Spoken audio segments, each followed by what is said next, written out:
Sara Mirza never imagined her life would be split into two eras, before cancer and after cancer. But as she sat in the sterile hospital room at the age of 28, clutching the pathology report that would forever change her destiny, she knew she was about to walk a road she never chose toward a destination unknown, powered only by will and faith. Born and raised in Lahore, Pakistan, Sara was an energetic, ambitious girl with dreams bigger than her surroundings. She loved books, laughter, and helping others. After completing her MBA, she landed a job at a top multinational company, climbed the ranks with grace, and became a team lead by 27. Life was smooth, controlled, and promising, until her body whispered a quiet warning. It started with fatigue, then a small, painful lump in her left breast. She told herself it was stress or hormonal, but deep down, a seed of worry had already been planted. "You're too young for this," her colleagues said.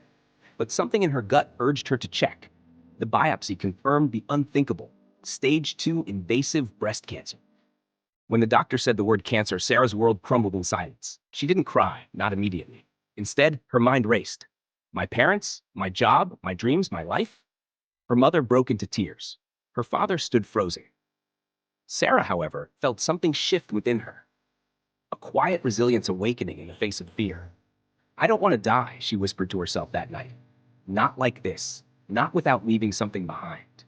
The next few weeks became a blur of PET scans, oncologist consultations, and treatment plans. Chemotherapy, surgery, radiation, a brutal but potentially life-saving cocktail.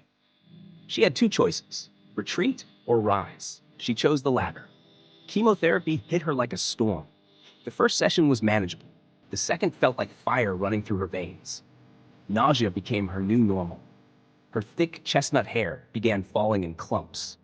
She stood in front of the mirror one morning and watched it come off in her hands. She cried, not because of vanity, but because it made the disease visible. But she didn't let cancer own her image. She shaved her head the next day, put on red lipstick, and wore her brightest scarf. Then she posted a selfie on Instagram with the caption, "Cancer is not pretty, but strength is." That one post sparked thousands of reactions. Messages poured in: strangers, friends, women with symptoms, survivors. Sara had unknowingly become a voice. Throughout treatment, Sara kept a journal titled Letters to Life. She wrote about her pain, her hopes, her fear of death, and her dreams of survival. She scribbled notes to her future self. "If you survive this, you better make it count." As months passed, her life shrank to hospital beds, IV drips, and a calendar filled with treatments instead of meetings. But even in weakness, she found purpose. She started a blog, The Fighter Within, documenting her journey. She wrote with brutal honesty about the pain, the hair loss, the body image struggles, the depression, but also about the love she received, the strangers who became family, the nurses who held her hand, and the beauty of living one day at a time. Her blog went viral. Women from across Pakistan and beyond wrote to her, "You gave me the courage to get tested. Because of you, I found it early. Your words saved me." Sara realized, even if I don't make it, I've already helped someone else fight. After 1 year, countless tears, 2 surgeries, 6 rounds of chemotherapy, and 25 radiation sessions, Sara received the news she barely allowed herself to hope for. "You are in remission." She didn't scream. She didn't celebrate wildly. She just stood there, closed her eyes, and let the tears fall. Quietly, gratefully. But survival came with its own shadows. Survivor's guilt, fatigue, and the terrifying fear of recurrence. Life after cancer was not a return to normal. It was building a new normal from ruins. So Sara turned her healing into a mission. She founded Hope Warriors, Pakistan's first digital community for young cancer fighters and survivors. It offered emotional support, medical guidance, and above all, hope. She traveled to schools, universities, and corporate events, giving talks titled Life After the Storm and Don't Wait for a Diagnosis to Wake Up. Her TEDx talk gained over 1 million views. People no longer introduced her as Sara, the MBA from Unilever. She was now Sara, the cancer survivor who built a movement. Hope Warriors began organizing breast cancer awareness camps in underserved areas. Sara believed early detection shouldn't depend on geography or income. She partnered with doctors, NGOs, and hospitals to offer free screening camps for women in rural Punjab and Sindh. They distributed brochures in Urdu, launched a WhatsApp helpline, and trained volunteers to recognize warning signs. In 2 years, Hope Warriors reached over 30,000 women. Sara also launched a podcast, The Warrior Hour, where survivors shared their stories. Some episodes were heartbreaking, others were filled with laughter. All were real. One day, a 22-year-old girl named Zainab wrote to her, "Your story gave me the strength to face my biopsy. I was too scared, but because of you, I caught it early. You saved me." Sara cried that night, not from sorrow, but from knowing that her suffering wasn't wasted. Amidst her mission, life surprised Sara again, this time with love. A doctor she met during one of the awareness drives, Dr. Hamza, was drawn not just to her strength, but to her soul. He saw beyond the scars and the bald photos.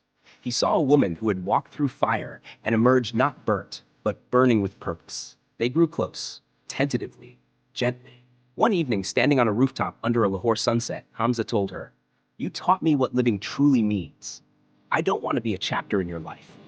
I want to help you write the rest of your book." They married 6 months later. A quiet ceremony with close family, cancer survivors, and nurses from the oncology ward in attendance. By the time Sara turned 35, she had helped screen over 70,000 women, inspired hundreds to seek early diagnosis, published a best-selling memoir titled Still I Rise, delivered keynote speeches across Asia, created cancer toolkits for young patients in local languages, established a cancer rehab and wellness center for survivors. But her greatest achievement? She gave people permission to hope. She redefined beauty for countless women who felt less because of a scar or a wig. She taught people that survival isn't just about beating death. It's about choosing to live louder, fuller, and kinder than ever before. On her 10th cancerversary, Sara opened her old journal, the one she started the night after her diagnosis. She found the note she once wrote to her future self. "If you survive this, make it count."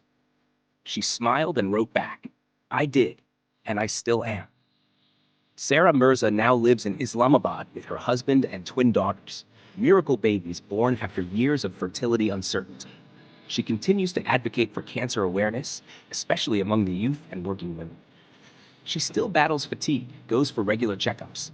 But every time she walks into a hospital now, it's not as a patient, but as a guide, a friend, and a voice for those just beginning their battle. And somewhere in a small town, a young girl finds a lump and remembers the woman she saw on Instagram who said, "Cancer is not pretty, but strength is." She books a test, and maybe, just maybe, she lives.